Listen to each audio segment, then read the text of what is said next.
아멘. 오늘 함께 들을 하나님의 말씀은 구약성경 출애굽기 17장 1절에서 7절까지 말씀입니다. 구약성경 출애굽기 17장 1절에서 7절까지 말씀입니다. 제가 봉독합니다. 이스라엘 자손의 온 회중이 여호와의 명령대로 신광야에서 떠나 그 노정대로 행하여 르비딤의 장막을 쳤으나 백성이 마실 물이 없는지라. 백성이 모세와 다투어 이르되 우리에게 물을 주어 마시게 하라. 모세가 그들에게 이르되 너희가 어찌하여 나와 다투느냐? 너희가 어찌하여 여호와를 시험하느냐? 거기서 백성이 목이 말라 물을 찾으매 그들이 모세에게 대하여 원망하여 이르되 당신이 어찌하여 우리를 애굽에서 인도해 내어서 우리와 우리 자녀와 우리 가축이 목말라 죽게 하느냐? 모세가 여호와께 부르짖어 이르되 내가 이 백성에게 어떻게 하리이까? 그들이 조금 있으면 내게 돌을 던지겠나이다.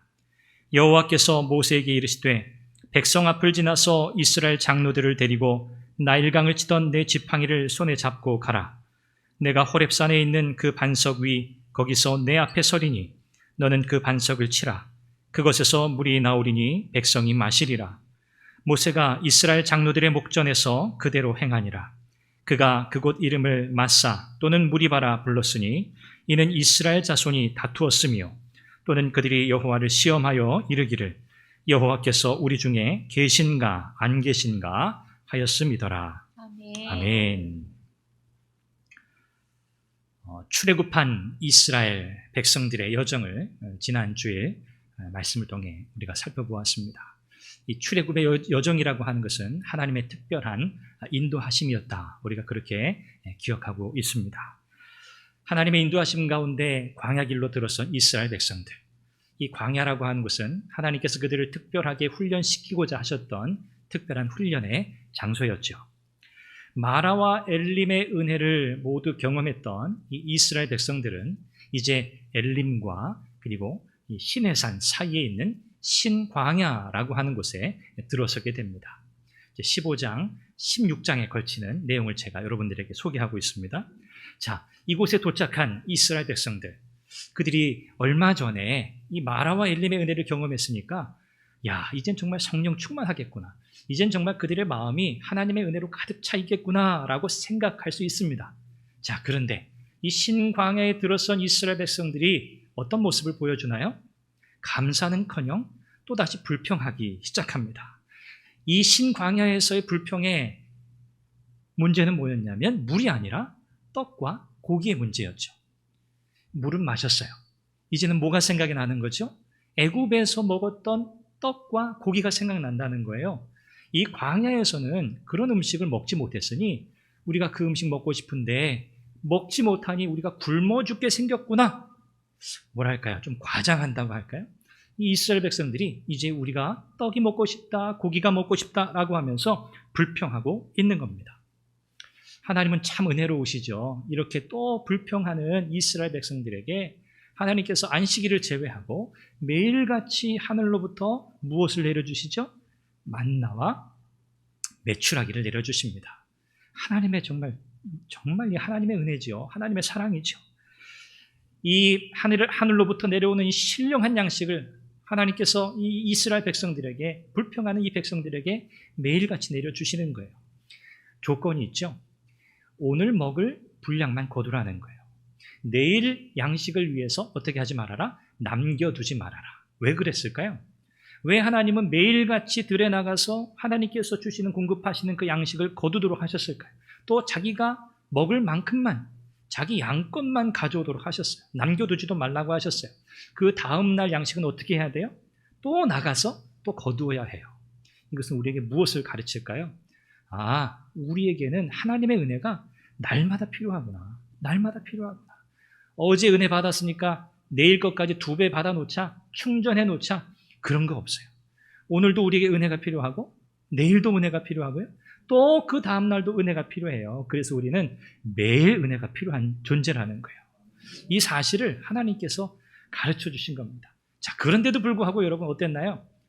이스라엘 백성들 가운데는 안식일인데 오늘도 들에 나가서 조금 많이 거두어야겠다. 들에 나간 사람도 있었어요. 거두었나요? 못 거두었나요? 못 거두었습니다. 하나님께서 그런 사람들의 모습을 보면서 또 화를 내시죠. 진노하시죠. 내가 그렇게 말했는데 너희가 언제까지 이렇게 불순종하겠느냐? 라고 말씀하신 내용을 우리가 16장에서 살펴볼 수 있습니다. 여러분, 광야에서 공급된 이 만나, 이 메추라기는요, 이스라엘 백성들을 향한 하나님의 변함없는 사랑과 돌보심에 대한 확실한 보증의 표시였어요. 내가 너희들을 돌보고 있어. 내가 너희들을 광야 길에서 내버려 두는 게 아니야. 굶주려 죽게 하려고 너희를 여기에 인도하고 있는 게 아니야. 라는 것을 보여주는 분명한 표시라는 거죠. 이스라엘 백성들은 이 사실을 진작에 깨달아야 했어요. 진작에 깨달아야 했어요. 그런데 깨닫지 못하죠.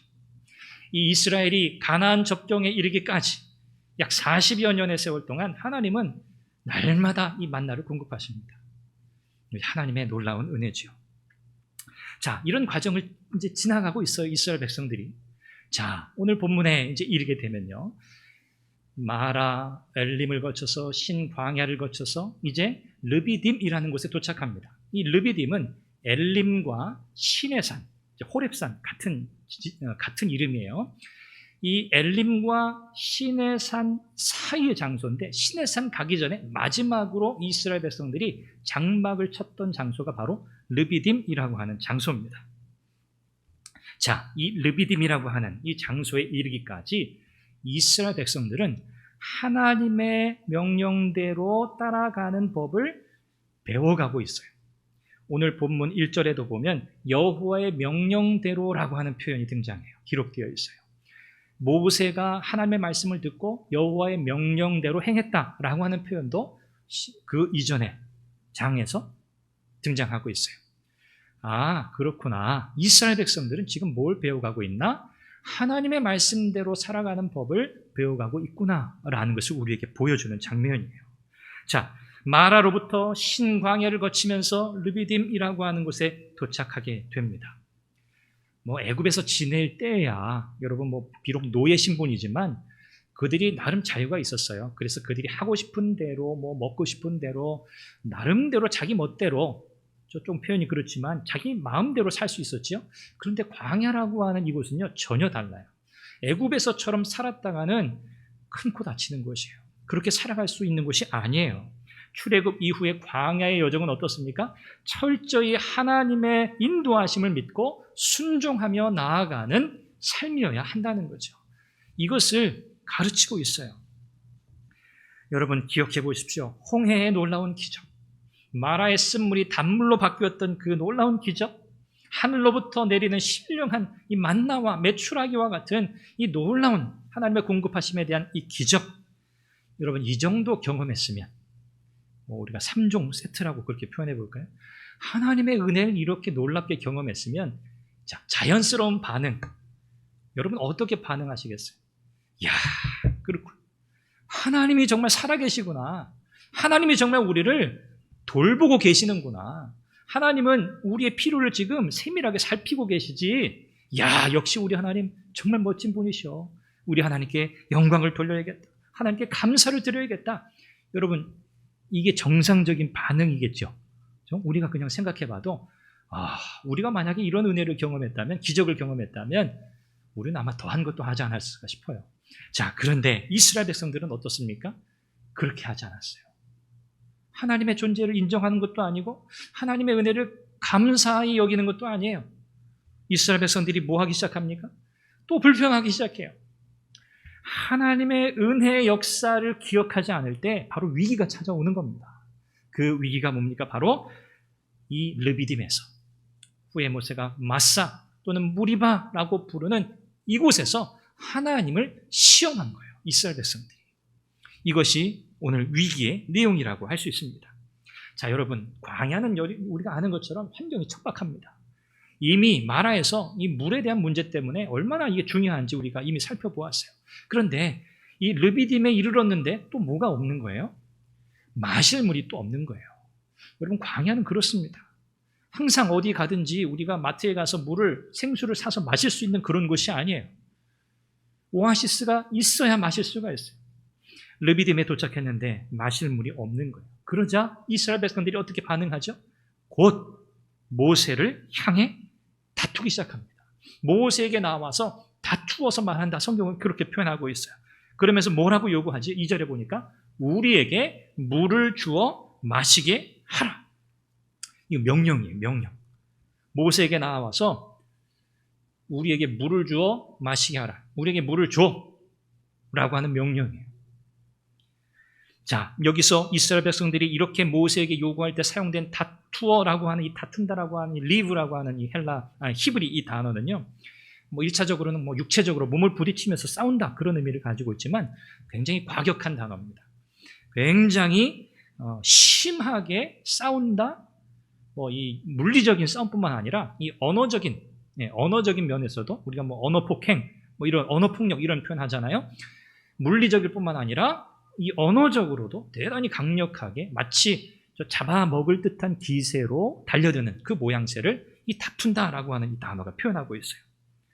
여러분, 이스라엘 백성들이 경험한 놀라운 은혜의 기적을 생각해 보면 이 상황이 또 닥친 거예요.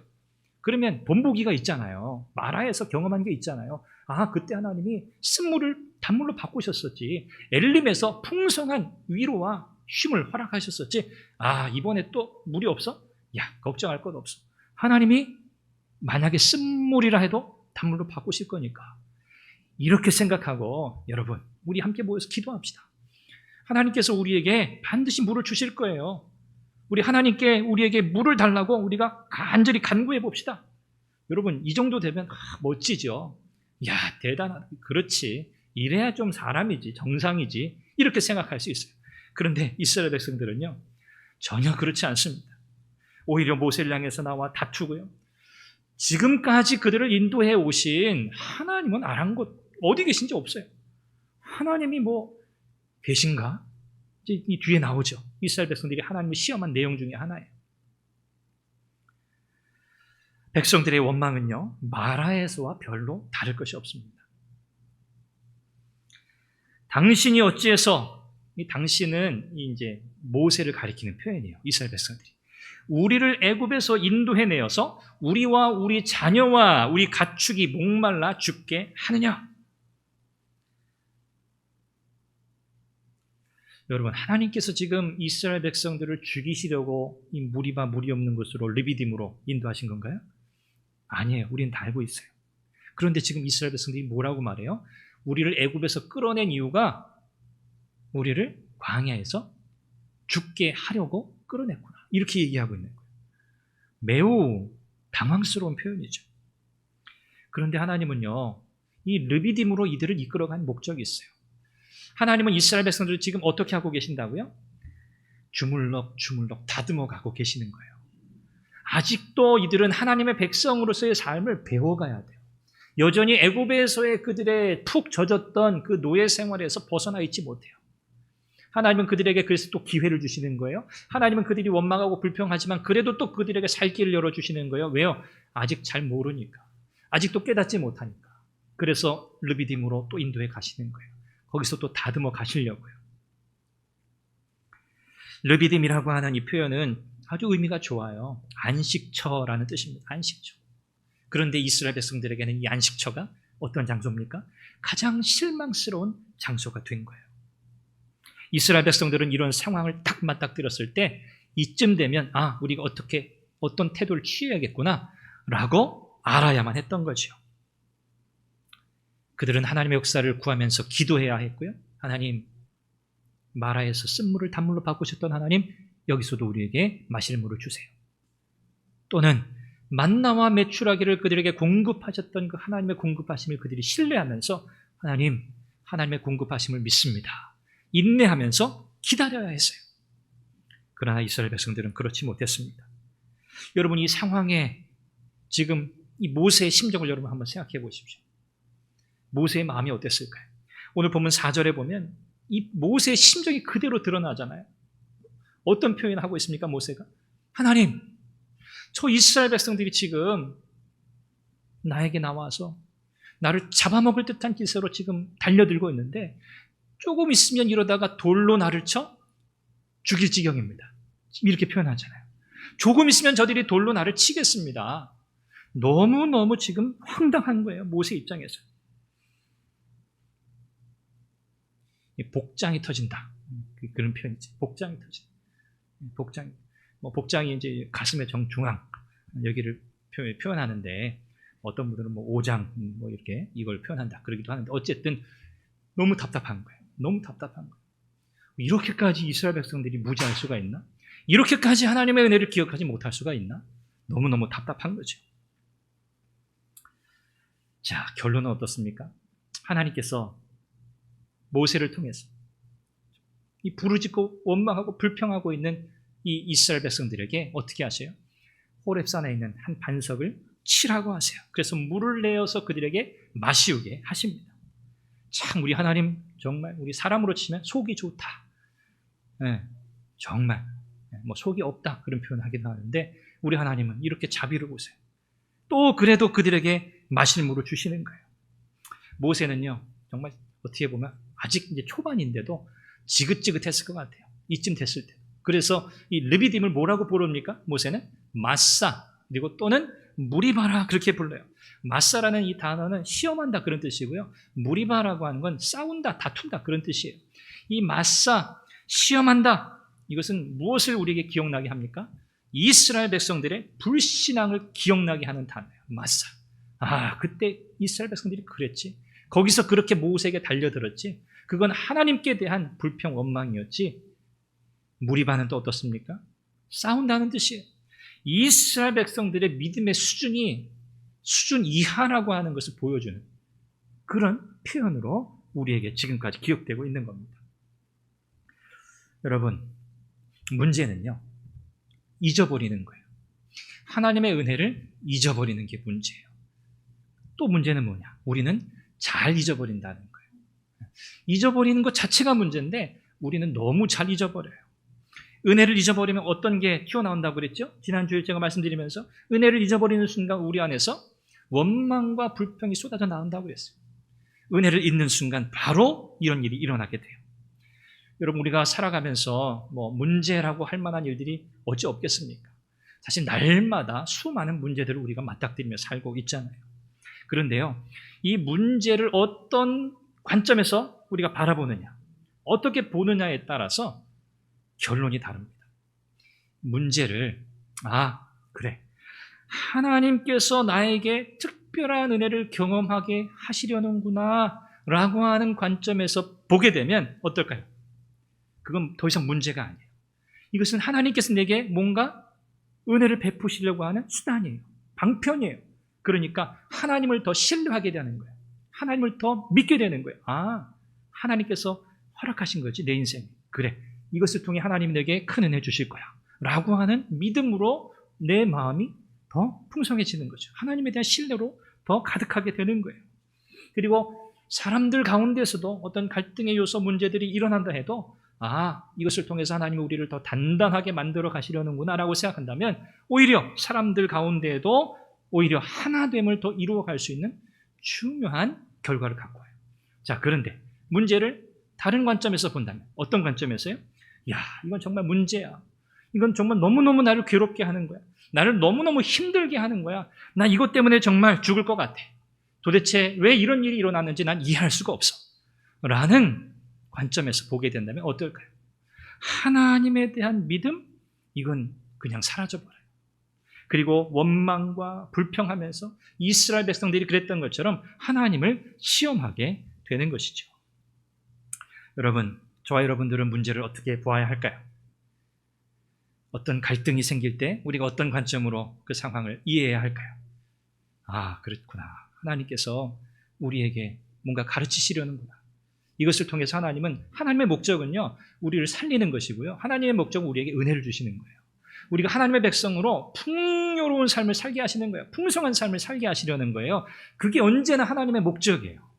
그러니 여러분, 우리가 겪게 되는 어떤 문제, 고난, 고민, 갈등이 일어났을 때 여러분 이 관점을 잃어버리시면 안 돼요. 여러분 교회 안에도 어려움이 있을 수 있잖아요. 그렇죠? 우리가 다양한 사람들이 있다 보니까 생각이 다를 수도 있잖아요. 여러분 그런 것들 때문에 우리가 죽고 살고 그럴 필요가 없어요. 네. 의견이 다를 수는 있어요. 생각이 다를 수는 있어요. 그런데 늘 마음속에 여러분 겸손한 마음을 가지셔야 돼요. 그렇죠? 내 생각이 맞을 수도 있고요. 상대방의 생각이 맞을 수도 있어요. 둘 다 맞을 수도 있어요. 둘 다 옳을 수도 있어요. 그렇죠? 또 둘 다 틀릴 수도 있어요. 이런 생각의 유연성을 가지고 있어야 우리가 겸손하게 되고요. 상대방을 정죄하지 않게 돼요. 여러분, 이 본문에 보면 이스라엘 백성들이 세 가지를 불평합니다. 세 가지. 뭘 불평하는가? 여러분 구체적으로 한번 보세요. 근데 이 세 가지는 모두 다 하나님 앞에는 큰 죄예요. 자, 첫 번째는 뭐냐면 우리에게 물을 주어 마시게 하라라고 했던 바로 이 표현 속에 담겨져 있어요. 물을 주어 마시게 하라. 지금 이것은 모세에게 하는 거거든요. 모세에게 요청하는 거거든요. 자, 그런데 이스라엘의 모든 원망과 불평은 사실 누구를 향한다? 하나님을 향한다는 걸 기억하세요. 자, 그러니 지금 하나님께 이스라엘이 어떤 태도로 지금 나아가는 거예요? 하나님, 빨리 물 줘요. 목말라 죽겠어요. 빨리 물 주세요. 지금 당장 물을 내놔요. 이런 뉘앙스의 표현이에요. 지금 하나님께 뭐 하는 거예요? 달라고 명령하는 거예요. 하나님, 갑자기 어떤 분이 떠오르는데, 하나님, 물 주세요. 지금 당장 내놓으세요. 이런 뉘앙스, 느낌이 좀 오시죠? 굉장히 거만하고 오만한 태도. 물을 달라는 거예요.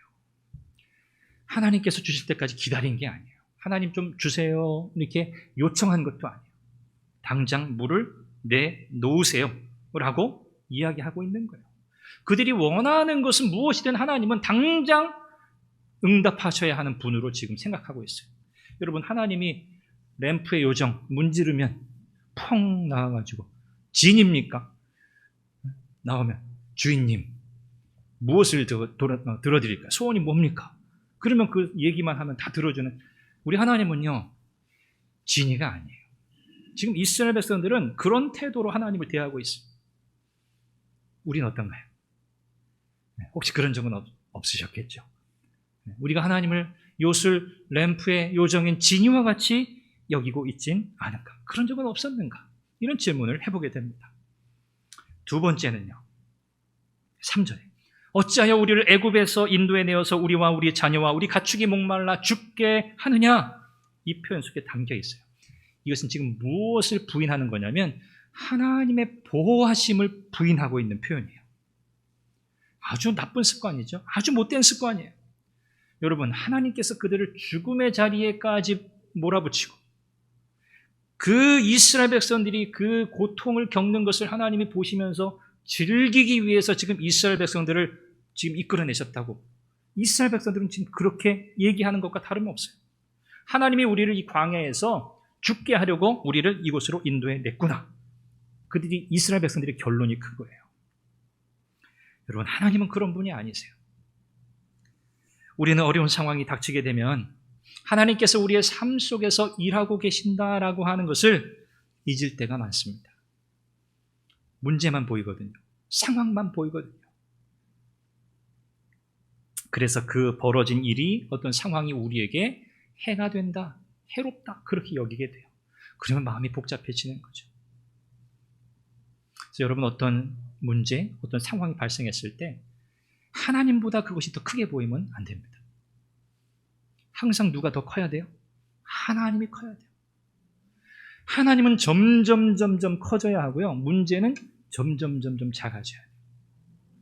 그런 은혜가 있으시기 바랍니다. 여러분, 우리 하나님보다 크신 분이 어디 계세요?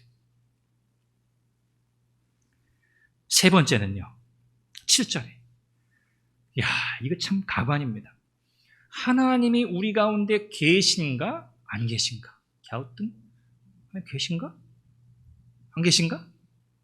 지금 이것은 무엇에 대한 부인입니까? 부정입니까? 하나님의 임재하심에 대한 부정이에요. 여러분,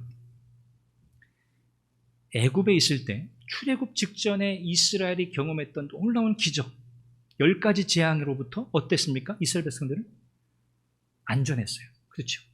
10가지 재앙을 그들이 경험했어요. 출애굽하면서 홍해를 건너면서 하나님께서 이 애굽의 군대를 물에 완전히 수장시키셨던, 그래서 시체가 다음날 물 위에 둥둥 떠다니는 것까지 그들이 목격하게 하셨어요. 광야를 지나는 동안 하나님께서 구름 기둥으로 불 기둥으로 그들을 지키고 보호하셨어요. 여러분, 이런 하나님의 놀라운 은혜보다 더 확실한 증거가 어디 있습니까? 없습니다. 그런데 그들은요, 불평하고 원망하면서 하나님께서 하셨던 일들은 하나도 이야기하지 않아요. 아, 하나님이 그러셨지, 하나님 그때 그렇게 하셨었지라고 말하는 사람이 없어요. 그냥 지금 그들이 당하고 있는 그 상황 속에서 그들은 그냥 원망과 불평을 쏟아낼 뿐이에요. 어떻게 이럴 수 있을까 싶어요. 이 사람이란. 여러분, 오늘 우리는 어떤가요? 우리도 종종 어려움을 겪습니다. 고통스러운 일을 우리가 만나게 됩니다. 그때마다 우리는 하나님의 은혜를 기억하고 있습니까?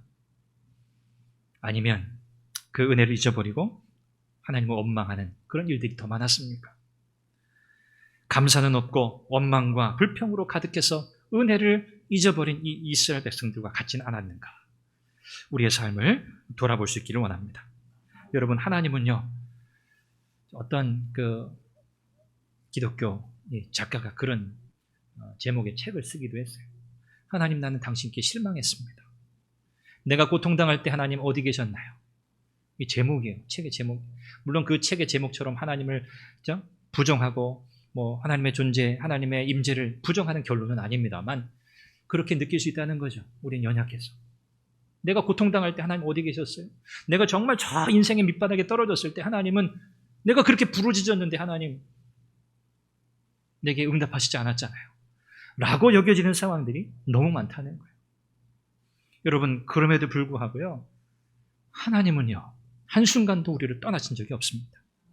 하나님은 하나님의 백성들을 사지로 몰아넣는 분이 아니십니다.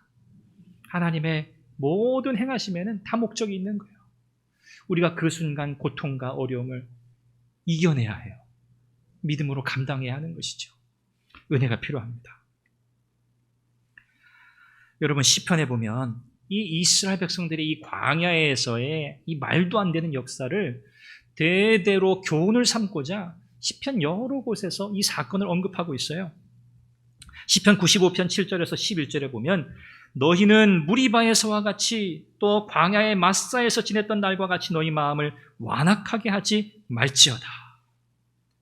광야에서 너희 조상들이 내가 행한 일을 보고서도 나를 시험하고 조사했다. 내가 40년 동안 그 세대로 말미암아 근심했다. 여러분, 하나님의 입장에서 이 시편은 이야기하고 있어요. 40년 동안 하나님 어떠셨다고요? 근심하셨다는 거예요. 40년 동안. 이 이스라엘 백성들 때문에. 하나님의 마음을 근심하게 한 백성들이었어요. 시편 78편 40절 41절에 보니까 그들이 광야에서 그에게 반항하며 사막에서 그를 슬프시게 함이 몇 번인가? 그들이 돌이켜 하나님을 거듭거듭 시험하며 이스라엘의 거룩하신 일을 노엽게 하였도다. 여기서 뭐라고 표현합니까? 그들이 광야에서 사막에서 반항했다. 하나님을 거듭거듭 시험했다. 하나님을 슬프시게 했다. 시편 106편에는요. 그가 행하신 일을 곧 잊어버리며 그의 가르침을 기다리지 아니하고 광야에서 욕심을 크게 내며 사막에서 하나님을 시험하였도다 라고 말씀합니다. 하나님을 근심하게 하는 사람, 하나님을 슬프시게 하는 사람, 그 마음을 딱딱하게 완악하게 하는 사람, 여러분, 저와 여러분들은 그런 사람이 되면 안 됩니다. 물론 우린 다 동의하죠. 그런데 우리가 또 살아가다 보니 때때로 그러는 거예요. 하나님을 슬프게도 하고 하나님을 근심하게도 만드는 게 우리의 연약함이죠. 그래서 우리에게는 날마다 은혜가 필요하고요. 날마다 하나님께 나아가는 엎드리는 그 시간이 필요한 거예요. 하나님, 나를 또 다듬어 주세요. 하나님, 제가 또 이렇게 연약해요. 하나님, 저를 좀 붙들어 주세요. 이런 시간이 우리에게 없으면 여러분, 우리는 절대로 다듬어지지 않습니다. 하나님의 때를 기다리지 못하고 자기 주도적으로 자기의 때를 추구하면서 살아가는 이스라엘 백성들의 모습을 보게 돼요. 그러면요, 하나님께서 행하신 일들은 절대로 기억나지 않습니다. 어려움이 찾아왔을 때 겸손히 엎드리고 하나님의 도움을 구하는 것보다는 마치 법정에서 검사가 이 피고인을, 범죄자를 마치 추궁하듯이 그렇게 하나님을 대하게 됩니다. 이 시편의 이 말씀은요, 이 영적인 기억 상실증이라고 표현할 수 있을 것 같아요. 이스라엘 백성들이 잊어버리는 것은 영적인 기억 상실증과 그들의 인간적인 탐욕이 결합이 되었을 때 그 결과는 뭐냐? 하나님을 시험하고 결국 그들이 파멸에 이르게 된다라는 결론을 우리에게 교훈하고 있습니다. 여러분, 하나님께서 저와 여러분의 인생에 두신 어떤 상황과 어떤 문제들에 우리가 어떻게 반응하며 살아가고 있습니까? 우리가 우리의 반응이 하나님을 근심하게 하거나 하나님을 슬프게 하거나 하나님의 이 마음에 참 어려움을 드리는 그런 태도, 그런 반응이 아니기를 바랍니다. 우리가 배워야 할 것은요, 하나님이 공급하신다. 하나님이 공급하신다. 하나님께서 돌보신다. 하나님이 함께 하신다. 이 확신을 배우는 거예요.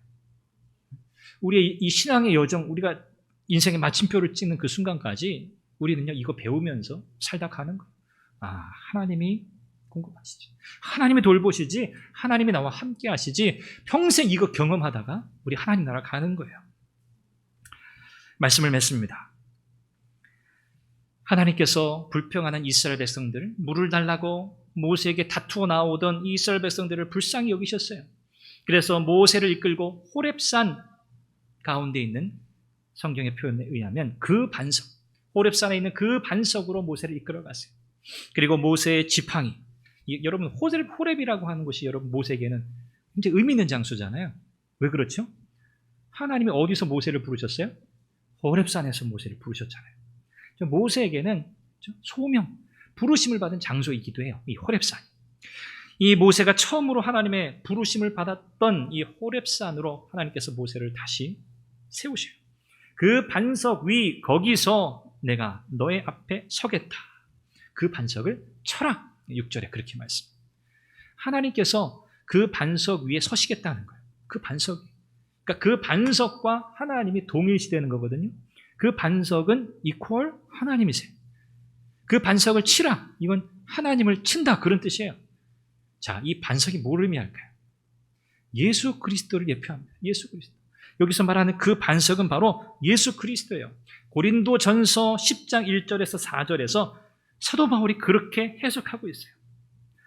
그들을 따르는 신령한 반석으로부터 마셨음에 그 반석은 곧 그리스도시라. 이 반석이 누구시라고요? 그리스도라는 거예요. 예수님이시라는 거예요. 하나님은 이 반석과 자신을 동일시하시면서 그 반석을 치라고 말씀하세요. 이 반석을 치라. 이건 그리스도, 예수님을 치라는 것과 같은 표현이고요. 이 말은 예수 그리스도의 십자가 고난을 가리키는 표현이에요. 반석을 치자 물이 솟아났다. 이것은 예수 그리스도를 통해서 누리게 될 새로운 생명의 은혜를 가리키는 표현입니다. 영적으로 죽었던 자들이 예수님을 통해서 다시 살아나게 될 것을 예고하고 있는 말씀인 거죠. 요한복음 7장 37절 예수님께서 하신 말씀 여러분 기억하시죠? 누구든지 목마르거든 내게로 와서 마시라. 여러분 인생이 경험하는 영적인 갈증, 이것은요 그 어디서도 해결할 수 없습니다. 아무리 좋고 비싼 물을 마신다 해도 이 갈증은 사라지지 않습니다. 오직 생명의 근원이신, 생수의 강이신 예수 그리스도, 그분만이 우리의 영적 갈증을 해소할 수 있는 유일한 분인 줄로 믿습니다. 아멘. 여러분 인생은 참 연약하죠?